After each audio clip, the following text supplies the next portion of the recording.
Route 44, a lonely stretch of highway winding through the dense forests of upstate New York, had always been a place of uneasy quiet. Truckers avoided it after dark, and locals told stories of cars found abandoned, engines still running, doors wide open, as if the drivers had fled in terror. The disappearances were always the same. No bodies, no signs of struggle. Just a single detail etched into the fogged-up windows or scratched into the paint of the wrecked vehicles. A smile. Mark Hendricks, a 22-year-old college student, wasn't a superstitious man.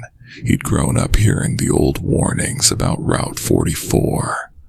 Don't stop for hitchhikers. Never pull over if you see someone standing in the road. If your radio cuts out, lock the doors and keep driving. But he figured they were just stories to scare kids. That changed on the night of October 23rd, 1992. Mark had spent the evening at his girlfriend's place in Poughkeepsie and was driving back to his dorm in Albany. To save time, he took Route 44, despite his girlfriend's nervous pleas.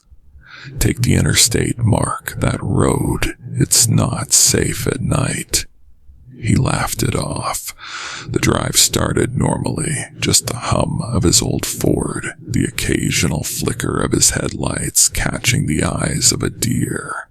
Then, around 2:17 a.m., his radio, tuned to a classic rock station, suddenly hissed into silence. "Weird," he muttered, tapping the dial. No response. Just static. Then the fog rolled in. Thick, unnatural, swallowing the road like a living thing. Mark slowed, squinting through the windshield. That's when he saw him. A man standing in the middle of the road. Tall, too tall, dressed in a black suit that seemed to absorb the light. And his face, oh God, his face. It was stretched into a grin, too wide, too many teeth, glinting like broken glass in the moonlight.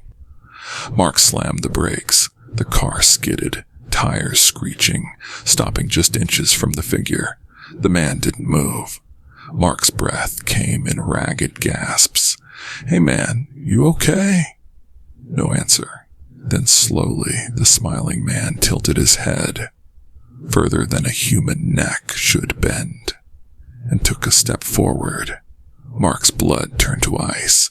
He threw the car into reverse, then jerked the wheel, swerving around the figure. As he sped away, he glanced in the rearview mirror. The smiling man was running after him. Not jogging, not sprinting, gliding. His legs moved in jagged, unnatural strides, his grin never faltering, his arms outstretched like a predator closing in. Mark's foot smashed the gas pedal. The needle climbed 60, 70, 80 miles per hour, but the smiling man kept pace, his hollow eyes locked onto Mark's through the mirror. Then, thud. A bony hand slapped against the rear windshield. Mark screamed. The fingers curled, nails dragging across the glass with a sound like knives on bone. No, no, no. He swerved violently, but the smiling man clung to the car, his face pressing against the window, his grin splitting wider. Crack. The glass splintered under his fingers. Mark's vision blurred with tears. He couldn't breathe. The road ahead vanished into the fog. Then, black ice. The car spun, tires losing grip. The world flipped. Metal shrieked. Glass exploded. Silence. State troopers arrived at 3:42 a.m., called in by a passing trucker who'd seen the wreck. Mark's Ford was crumpled against a tree, steam rising from the hood. The doors were open. The radio still hissed static. No blood. No mark, just a single handprint on the shattered rear window.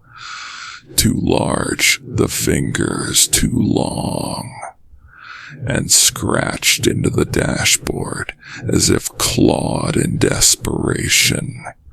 He's still watching. Double asterisk. To this day, travelers on Route 44 report seeing him. The smiling man, standing beneath flickering streetlights, his grin stretching impossibly wide. Some say if you drive that road at night, your radio will cut out first. Then the fog will come, and if you see him in your rearview mirror, don't look back.